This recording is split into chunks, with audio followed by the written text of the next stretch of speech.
Hey, what's your problem? You have business problems? We have business solutions. Well, maybe. Life is a fight. It is. In business, every day is a fight. So true. So, hey, what's your problem? Yes, thank you, John David Wells of The Wells Report. Check him out on Facebook, The Wells Report. And eventually we will have JD in studio. He promised when he said he comes to Nashville, he's going to come by and be on the show. So we're going to hold him to it. This is the What's Your Problem podcast, where we talk to Middle Tennessee business owners and professionals about the one thing keeping them up at night. Because it's always something. That is the big idea surrounding this podcast. One would think. And we talk about nothing but problems. But we talk about all sorts of things. It's a naturally free-flowing conversation. This is a video and audio podcast. Check us out at whatsyourproblempodcast.com. Please share, give us a rating. Let us know how we can improve. If you know anybody that would want to be on the show, that would be a good fit. You know, of course, they have to be here, want to come in person, and be a part of the Middle Tennessee business landscape. I am your host, Jim McCarthy, with JimMcCarthyVoiceovers.com. And today, an old friend coming back from the past, Mr. Right. Dustin Gassert with Gassert Properties. That's right. Knew him a long time ago in another BNI chapter when he sold Advocare. And, haven't really talked much with you over the years, but man, you're just knocking it out of the park. I'm doing my best, You're doing your best. I'm just swinging every day. That's right. And you're just hustling out there, which is a lot of fun. I'm going to go ahead and, you know then what's coming up next, right? I'm ready. Let's do it. All right. So we're going to do the Random 5, brought to you by it'syourshow.co. You want a podcast like this, that's where to go. It'syourshow.co, because sometimes you have a lot of good ideas. You want to share good news and hope out into the world. Why not do a podcast? A lot of people tell me, well, somebody's already doing the kind of idea that I would want to do. I tell them, you know what? I don't care. It's not you. And that's what matters. All right, Dustin, you ready? All right, let's do it. Random 5, here we go. Question number 1. If you could add 4 hours to your day, what would you spend that 4 hours doing? Oh, man. Probably getting up a little bit earlier in the day, getting a longer workout in, probably strategizing the day out a little bit better more than what I do now. Mr. I don't know. I'm kind of nervous about the random question segment of this. You're knocking it out of the park. You're answering it just fine. You came up with 5 different things. Yeah. That seems to be your modus operandi, though. And I'm actually, okay, here's another question. Right. Finally, it refreshed. Okay. Question number 2. If you had to guess, what do you think would be the most likely way you'll die? Oh, my gosh. Jeez. Hopefully in my sleep. Yeah? Yeah. Is that the way you'd want to go out? Yeah, peacefully. Peacefully. There we go. Not bad. I'm actually dealing with connectivity issues. My laptop, for some reason, it's like starting a car. It's because I'm sitting here, man. I kind of tend to do that to people. To get it connected to the internet here, it takes like 3 tries for some reason. Yeah. Okay, question number 3. Is it better for a person to have a broad knowledge base or a deep knowledge base? So broad versus deep. Oh, man, you could go a lot of different ways with that. You really could. I guess I'll be broad in my answer. I guess it depends on what career you're in or what avenue you want to take that. But I guess I would tend to say have more of a broad base. Well, you have a deep base in a certain area that we're going to get into and I think talk about. Similar with me, there's a broad base and there's a combination of the two. But I think deep is probably the way to go, in my opinion. Okay, question number 4, I think. Is it better for a person to have a oh, we already asked that. Hold on. Sorry. Oh, come on. Just dumped off again. Every single time. Sorry. Maybe it'll stick this time. 4 times a charm. That's apparently. Right. What is the best way to train people to see the gradients in the world around them instead of just a simplistic, quote, this is good, that is wrong view of the world? So basically you see the gray area. Yeah. I guess it's to me just thinking of long-term competition, figuring out what their goals are, what are they trying to accomplish, and trying to get them to stay focused on that, the end result, to try to eliminate that gray area. That's true. That's true. We're getting them on one side or the other. Yeah. It's a very faith-based kind of approach. Yeah. Question number 5. Is intelligence or wisdom more useful? I had to rephrase the way that I said that. I think wisdom comes over time. I'm going to have to go with wisdom. Right. Definitely have to go with the wisdom, because you're going to learn a lot of stuff throughout the years. Wisdom comes from experience. Experience comes from failure. Yeah. Yeah. Would it make me look a lot better? Appreciate that. But I mean, that's the progress typically. Yeah. So back in the day, I knew you really getting into the network marketing, network sales aspect of things with Advocare, and then that kind of transitioned into something else with the EXP model of the real estate game that you're in currently right now. So that's what I meant about broad versus deep. Gotcha. You've got a broad knowledge of the network sales model, right? But now you're working on a deep knowledge of real estate, right? But you've been doing that a long time, though. The real estate, correct? About 3, 4, 5 years? Yeah. I mean, really, I would say our first move into like business side of real estate was back in like 2012. Okay. We bought a property with the intentions of fixing it up just to resell it, like live in it temporarily, fix it up, resell it. And when you say we, you and your wife, my family? Beautiful, lovely wife of mine. Mm-hmm. How long you been married? Put me on the spot, Jim. Come on now. Come on, you got to be able to pull that right out of your pocket. 16 years now, I believe. 16? What was the year? So you got married in 06? 2005. 2005. Yeah. I was in radio. I can't math. So. Gotcha. See, I'm on 21 years. Okay. I know that instantly. Yeah. Yeah. You got to make sure you can pull that out, man. 16 years, Jim. You can go back and edit that so that way it comes right out. We could possibly do that. So your beautiful wife, you both got into that. You're both of the same mind with moving forward on different aspects of life professionally, I would imagine. I will say she is a very supportive wife of business ideas that I have. Right. Because my mind is always flowing and trying to figure out ways that we can do something to make something. Where did that come from? Definitely my grandfather. Really? My grandfather was a huge role model in my life, and he was always the type of guy that was finding an opportunity to make $1 here, make $1 there. How young were you when you first started remembering that, or became part of your life? Oh, I was born and raised on his farm, so I mean, I can realistically remember back to probably about 5, 6 years old, to where I could really start remembering like running around with him, like literally every day we were with him, and just seeing the way he worked. And he was a very entrepreneur-minded gentleman, and it was just fun being around him and seeing how successful he was. It was just something that I always wanted to do. So he was entrepreneurial from a farm standpoint. I guess he was a lifelong farmer. Yeah. Was he an out-of-the-box thinker when it came to traditional selling methods, or the mantra that goes around selling for farms or operating a farm?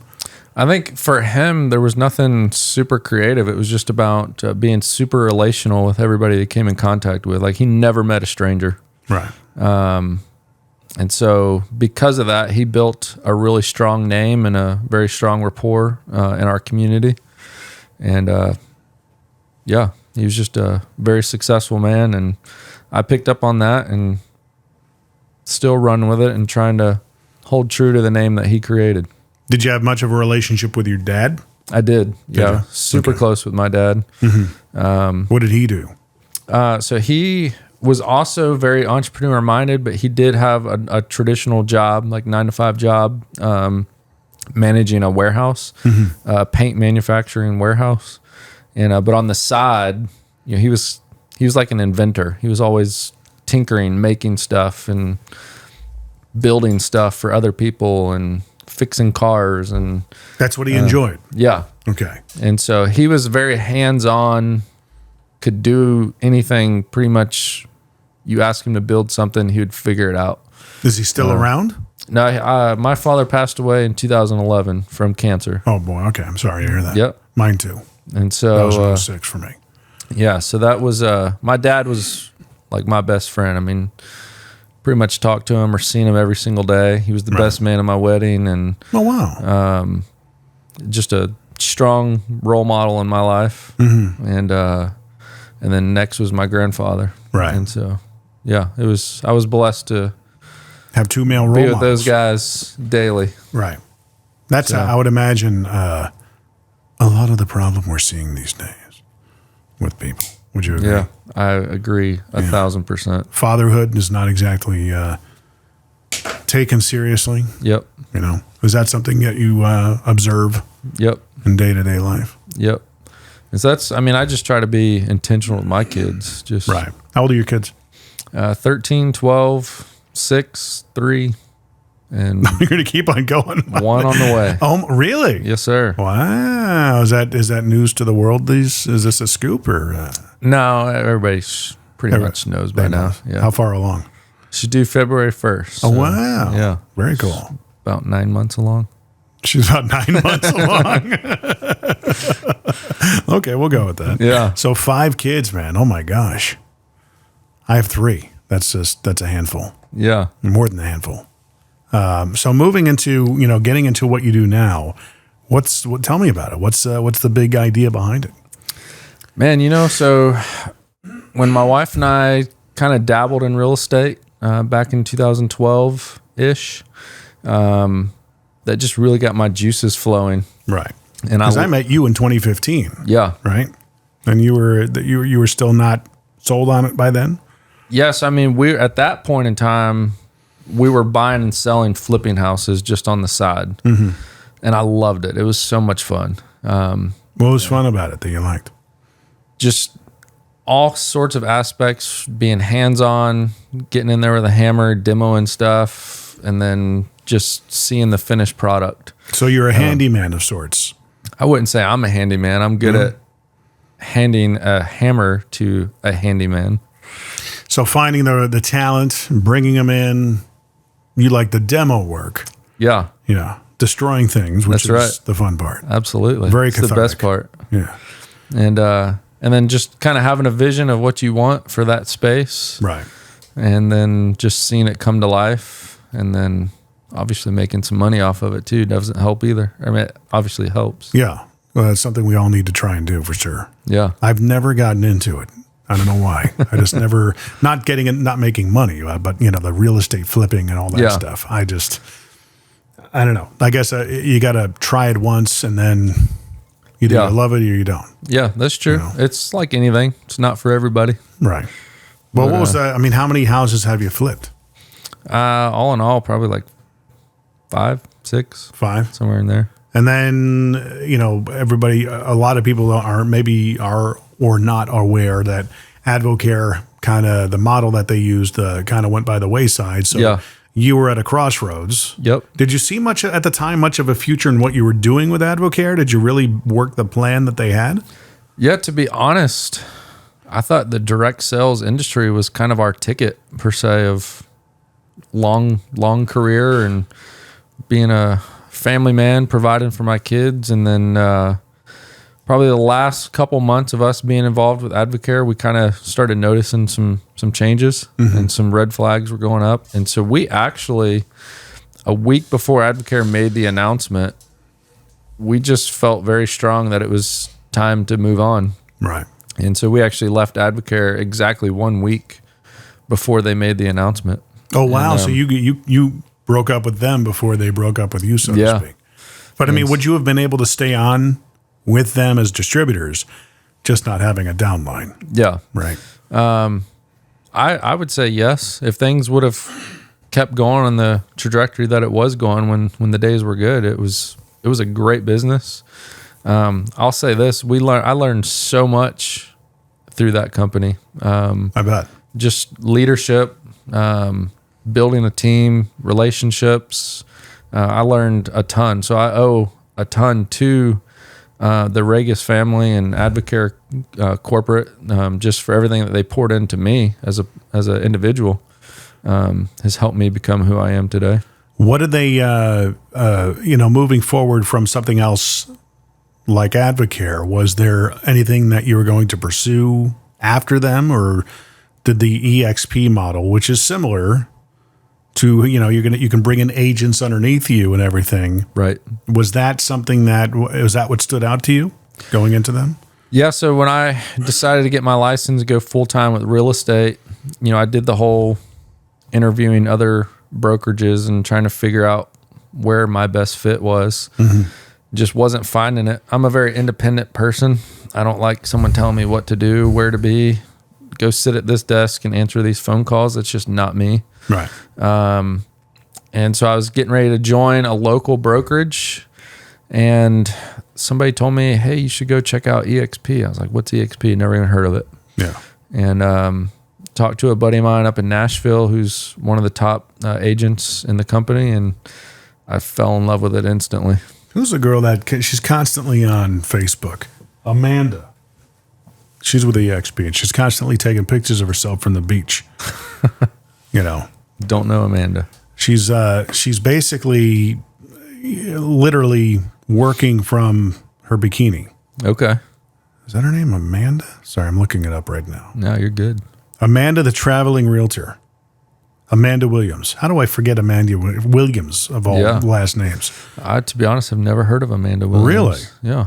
Yeah, she was in with the whole Coach Burt thing. I think I met her through that. Okay. There she is, the picture of the traveling realtor. She's in a hammock. I got you. I don't know if you could see that. And I guess she builds herself a downline. Yeah.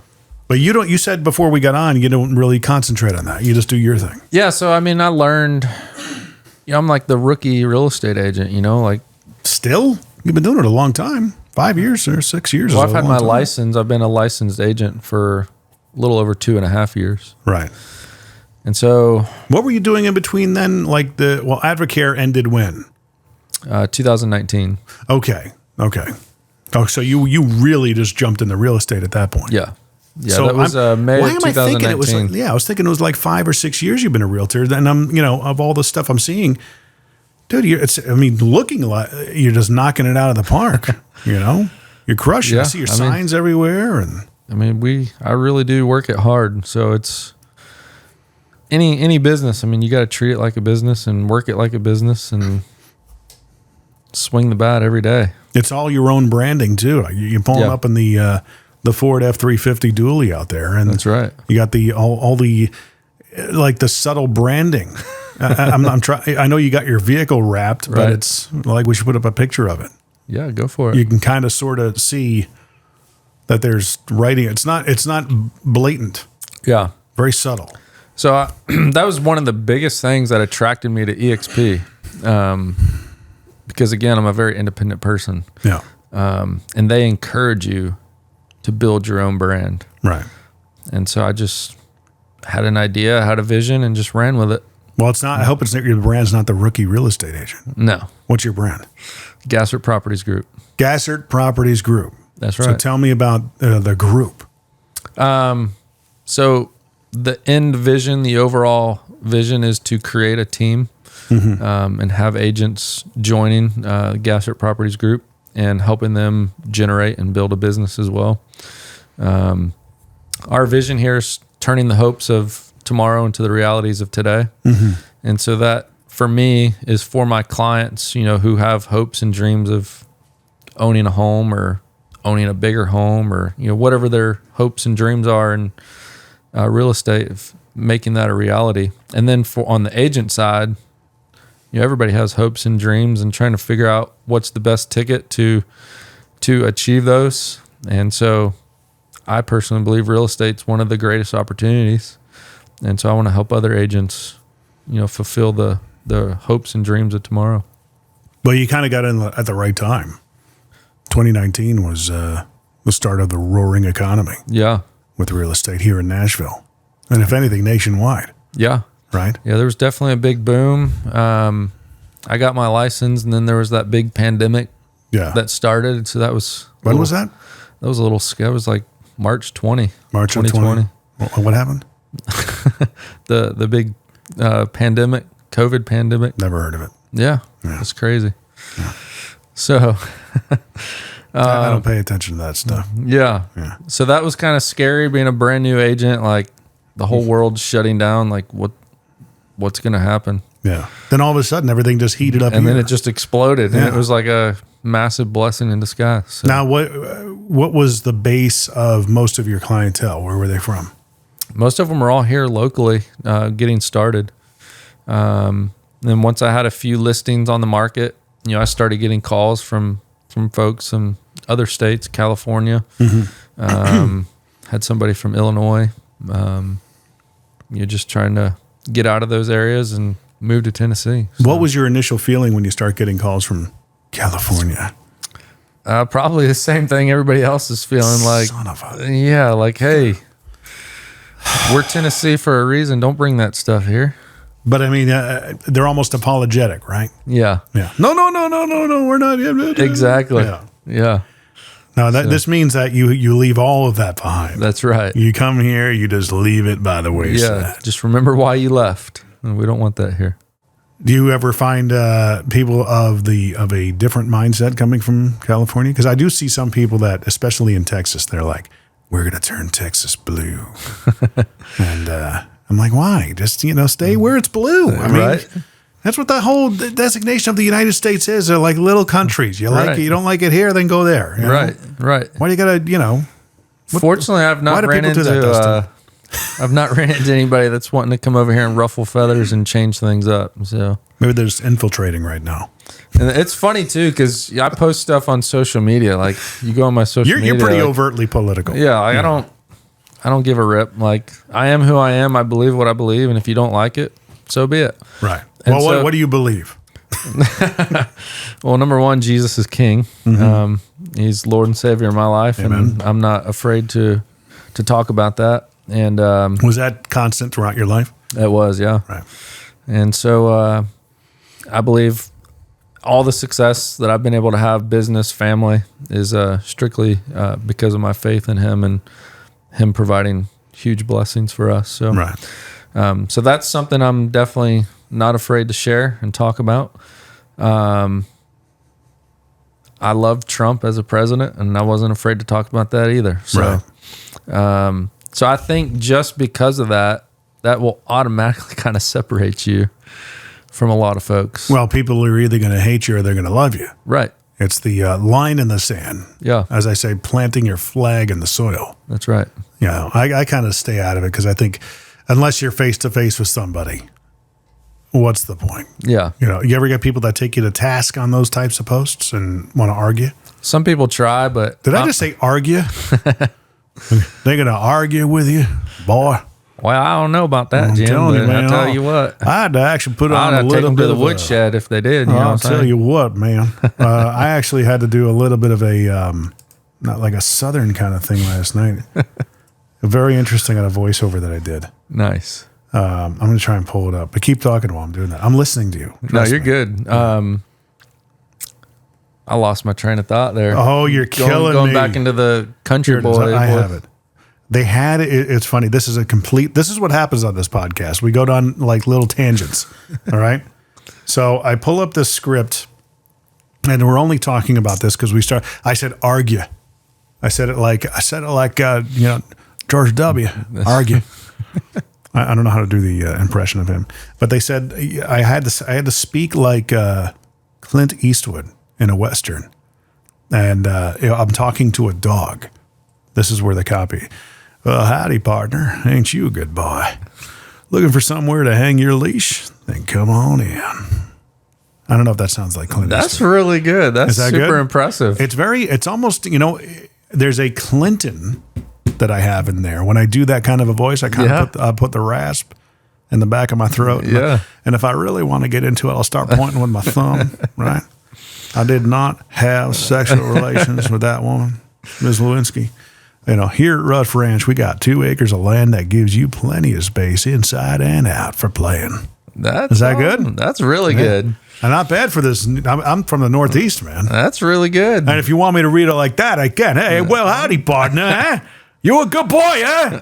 Forget about it. It might scare some people away.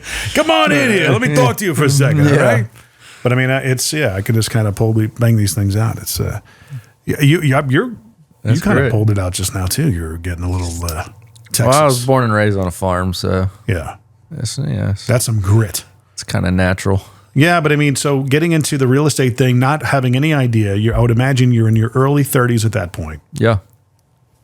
I mean, that's the perfect time. By the time you're my age, you're going to be golden. Yeah. And for me, it was like do or die. You know, I've got kids at home. They want to eat food. Amen. I want to eat food too, but. Yeah. But I mean, were you ever like, what's poverty level for you? Like sub $100,000 a year or what? What's, where do you like to hover around? Where it's what's oh crap level? For me, it's like 40 grand. Yeah. I say, shoot, if someone's 100,000 poverty level, golly.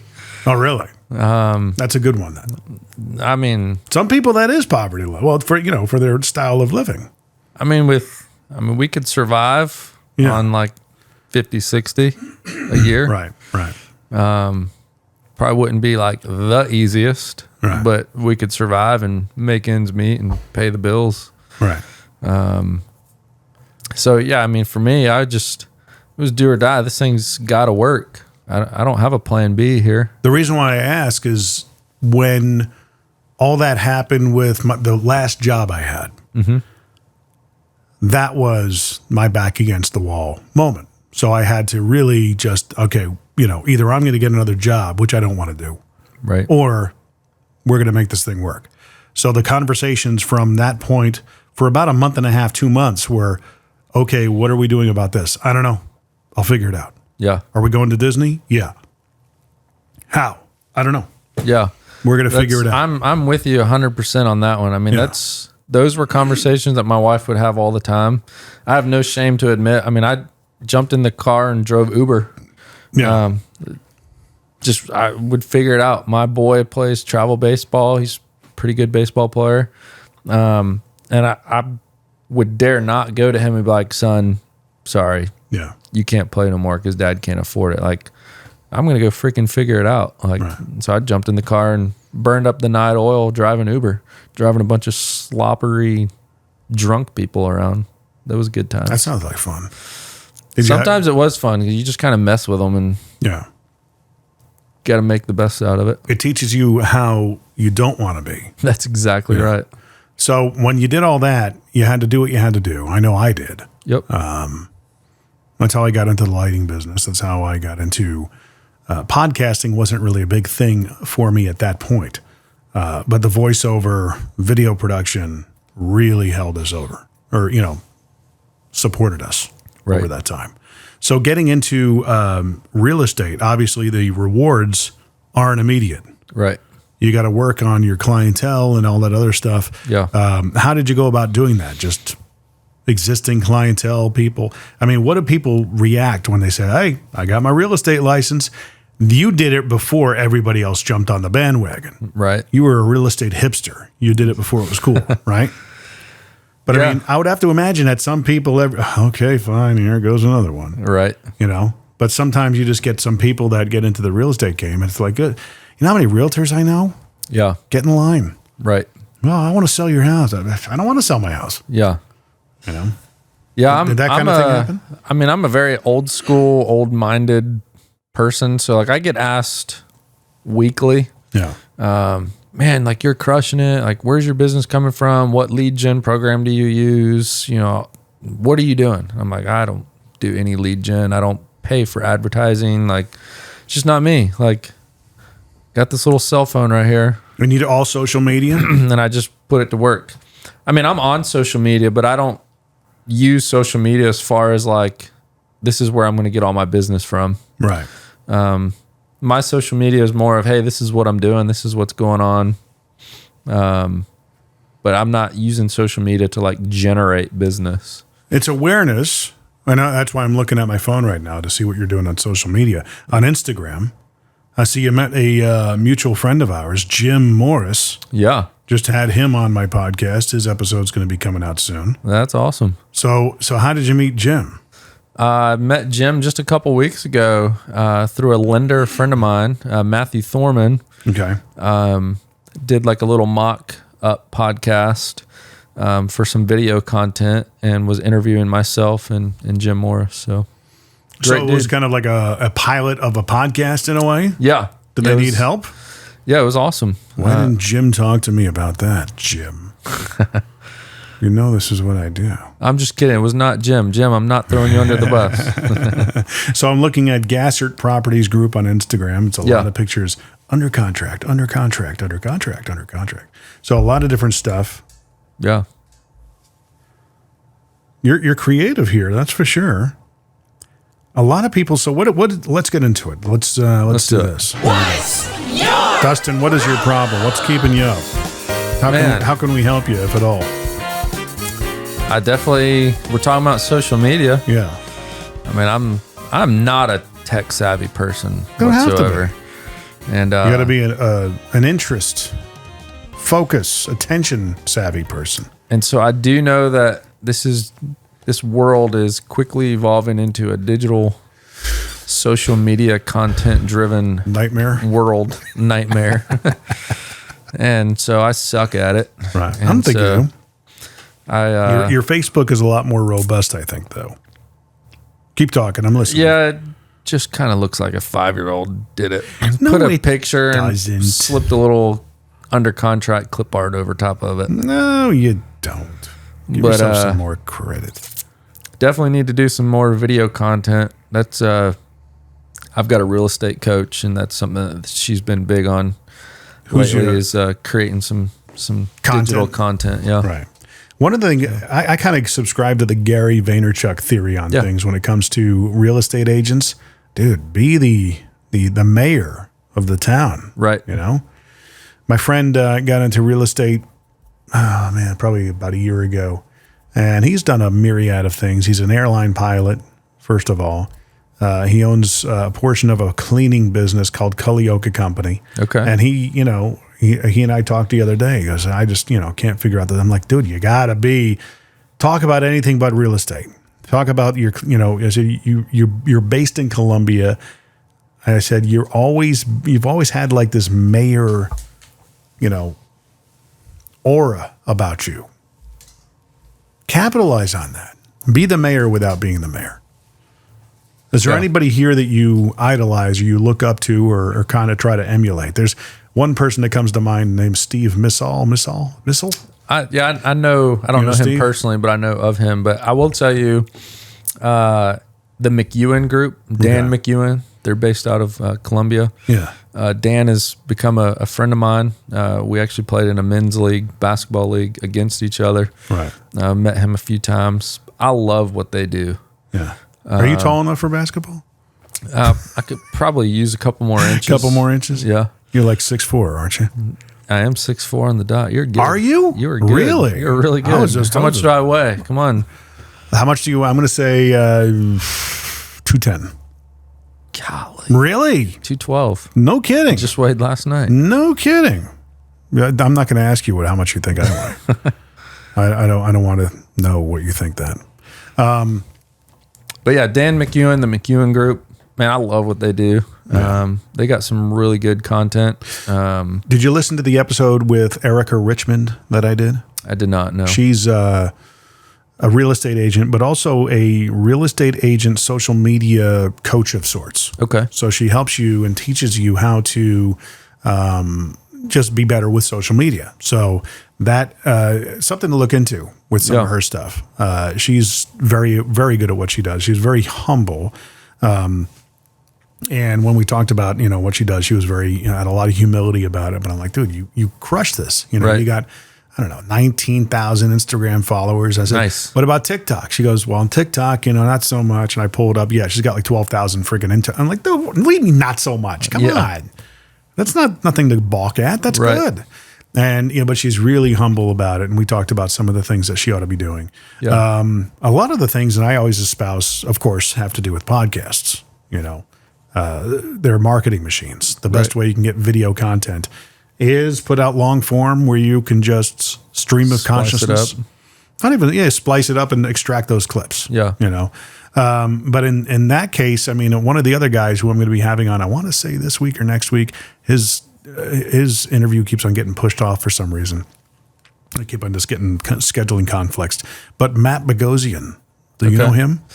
He's out of Thompson Station. Yeah. He does a lot of stuff on YouTube. Yeah. And he actually really caters to the Californian audience. He's got a Moving to Tennessee from California. I think it's From California to Tennessee. It's what it's called. Yeah. Facebook group.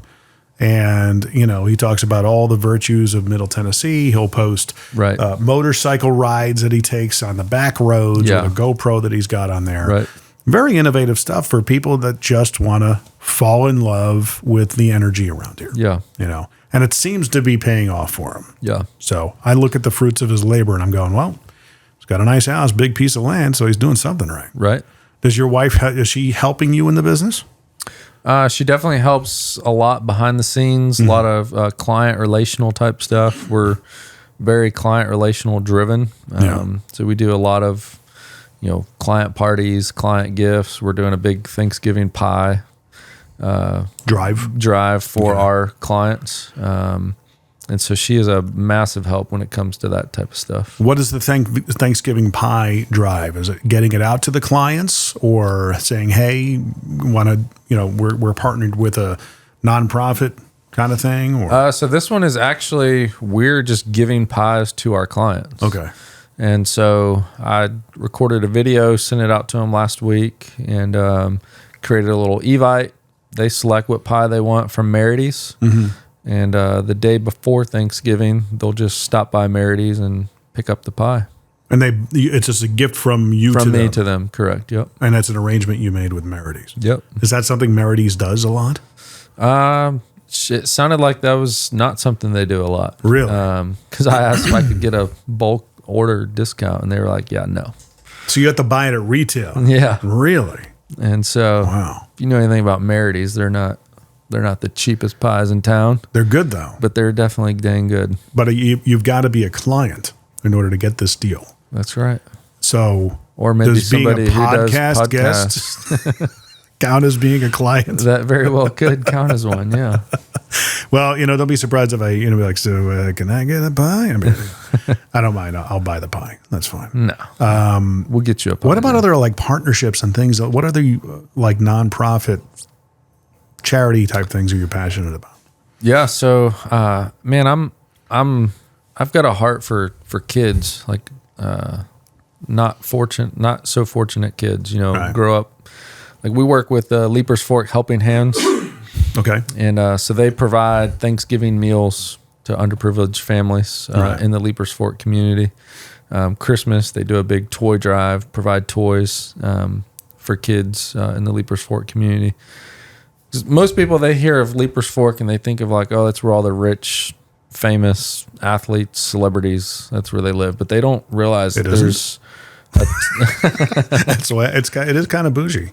It's not like Brentwood bougie. Yeah. It's country bougie. It is country. It's cruisy. There you go. I like it. Word. I'm going to use that. Do cruisy. There you go. You're welcome. So Leapers Fork is a very cruisy area. Cruisy area. And, but what most people don't realize is there's actually a lot of poverty. Like there's some stuff you drive by, you're like, wait, somebody actually lives there? Yeah. And is that your location of strength that you know the most? Yeah, I mean, we live out there, and we're not ultra rich, famous celebrity athlete. We're just. But I don't know where that came from. Leapers Fork. Every time you go through it, you blink and you miss it. Right. Because it's a small little, almost like Nolensville, where it's got these storefronts and very nostalgic type of storefronts right on the road where you got to slow down to 20 miles an hour to go through the town. But literally, if you blink, you miss it. Right. The last time I was there was at, my son was barely a year old.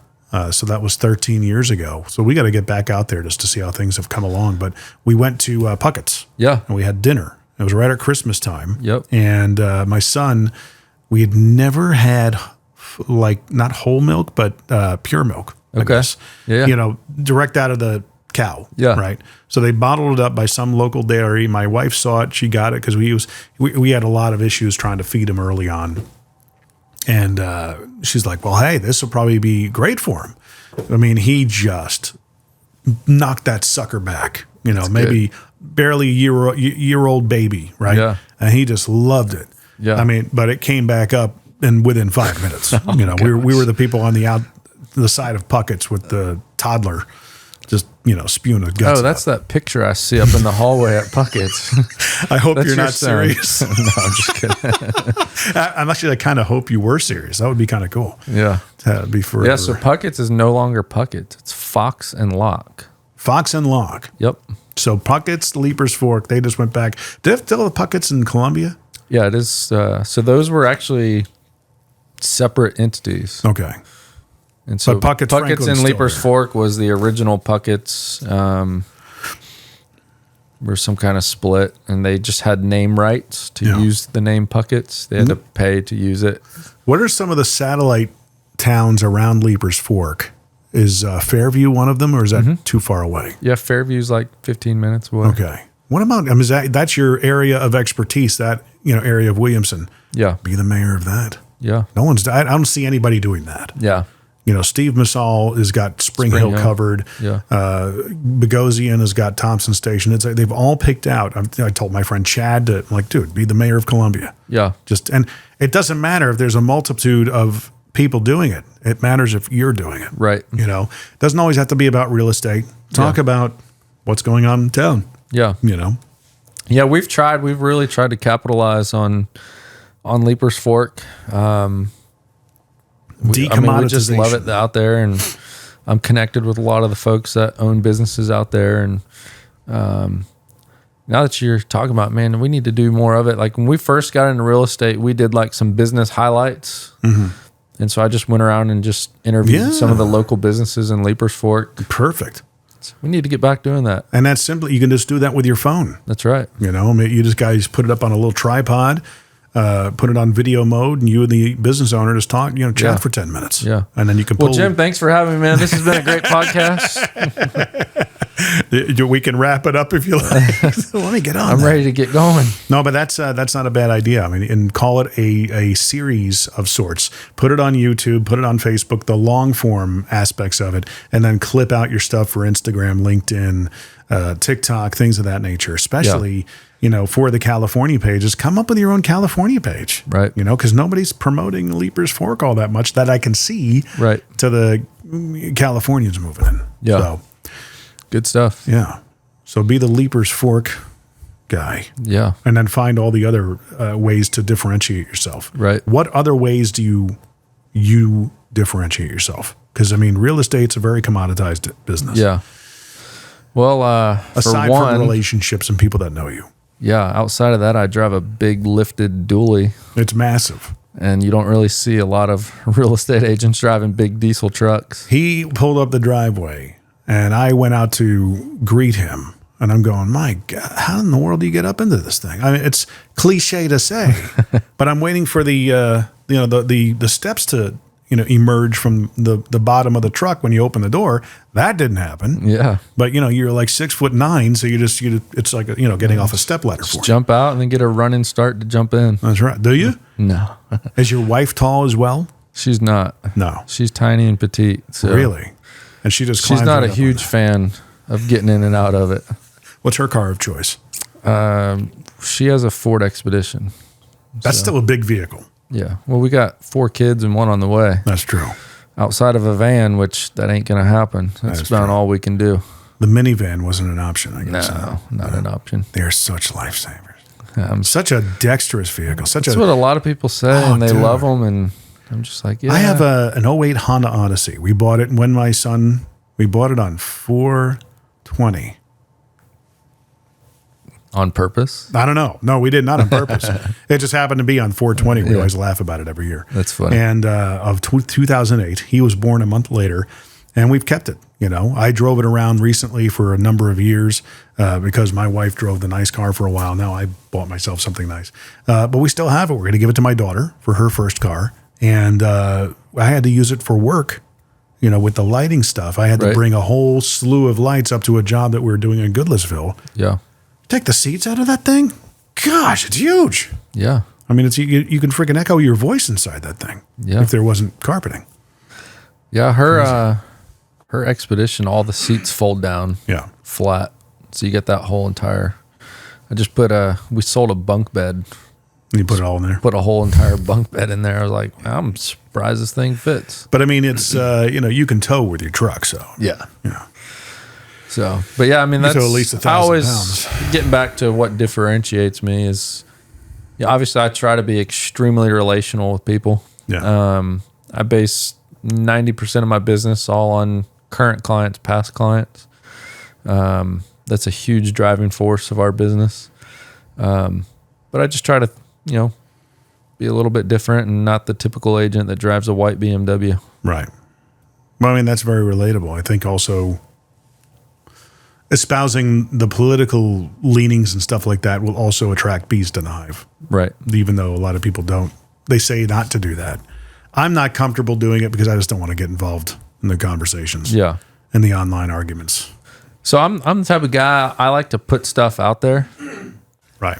But I don't get involved in like the back and forth. So you stir the pot and then leave. Yeah. Just here's what I think. You pull the pin on the grenade, throw it in the crowd, and head on out. Here's what I think. Here's what I'm doing, and here's what I like. Right. I don't really care what you think. You can comment, but I'm not going to respond. Like, it's funny because people that I don't ever talk to, I'll post something and they'll like jump on like they're the keyboard warriors. Yeah. And they're like trying to ruffle my feathers, and I just like, that's cool. Yeah. Cool story. So they write these long messages in the comment section, and you're the guy that responds with, okay. Yeah, exactly. That's the best response. A lot of times I literally will just say, cool story. That's good. But do you even lift, bro? Right. Exactly. Well, goal-wise, what does Gassert Property Group look like in 5 years? What are we doing?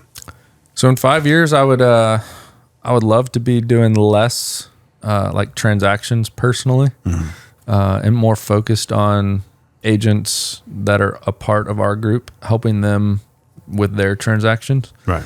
And just helping them accomplish their business goals. It sounds similar to what Good Time Tommy's doing. You know, Good Time Tommy? I do not. Tommy Davidson out of Murfreesboro. Okay. And I've been telling him, I'm like, dude, you got to be the king of Murfreesboro. Yeah. I said, you are. You don't leave Murfreesboro unless you're going to Florida. Right. And he's all about the borough. So maybe you be all about the fork. Yeah. That's right. I do love the fork. Is there a lot of development going on out there? Subdivision? No, because they're actually against that. I bet. So there's different ordinances and stuff in there to kind of prevent that. There's a lot less property to sell though because of that. Exactly. So there are a lot of like big acreages that you can purchase. There's a couple developers out there because you can't develop anything under 5 acres. Right. So there's a couple developers that are doing like more estate type communities. So there's one that they're finishing up right now in Leapers Fork. So it's like big luxury estate homes, but they're all on 5 acre tracts. Oh, really? So. Oh, there you go. Yeah. How much are those going for? About 150 grand? I think you could probably get one for about 151,000. Yeah. Yeah. That's probably down. That's I imagine. probably just for the mailbox. Yeah.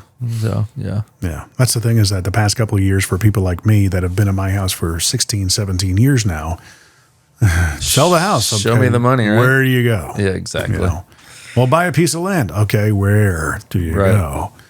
What do you think is going to be the next big, explosively growing community? I'm thinking it's Lewisburg. It's funny you say that. I have a house we just put under contract in Lewisburg. Really? I'm still sticking with, and you already mentioned it earlier, Fairview. I think Fairview is going to be... It's very underrated. The next big growth. And there's a lot of reasons behind that. There's easy ways to commute back and forth, in and out. It's not just like Spring Hill, one way in, one way out. Traffic jam on Highway 31 every day. Though we are getting an off-ramp right here. I know. Right next to this place, pretty much. With like 50,000 more houses too. That's right. We love our bedroom community. A lot of bedrooms. Yeah. But no, I really do think Fairview is going to explode, going to take off here soon. So all the writing's on the wall that it's going to happen. So is a good time to buy property in Fairview? I think it's a great time to buy property in Fairview. Every real estate agent right now, right now is the best time to buy property. Yep. That's all they're saying. Buy the house and date the rate. That's right. You hear that a lot. Yeah. I mean, it's true. Yeah. Like if you have to buy a house, like interest rates, it's proven over time. They go up and down. Like they'll come back down, just refinance and get a better rate. Oh, let's hope. I mean, they were once 18% back in the 80s and 70s. Right. Yeah. So, well, awesome, man. How do people get a hold of you and follow you and start building out your Instagram and socials? Yeah, you can follow me on Instagram, Gassert Properties Group, Facebook, same thing, Gassert Properties Group. Is everything listed on the website? Yeah, GassertPropertiesGroup.com. There you go. And we'll get it out. We're excited to be rolling. Right on, man. Well, thanks for coming out. Really do appreciate it. And of course, like us at whatsyourproblempodcast.com. Check out the website, subscribe, share it out if you will, and give us a rating on the Apple Podcasts, Google, whatever your flavor is. We're trying to build this thing and make it a big, blessing to the Middle Tennessee business community. So check us out, whatsyourproblempodcast.com. Dustin, thanks for coming out, man. Jim, thanks for having me, man. It's been a blast.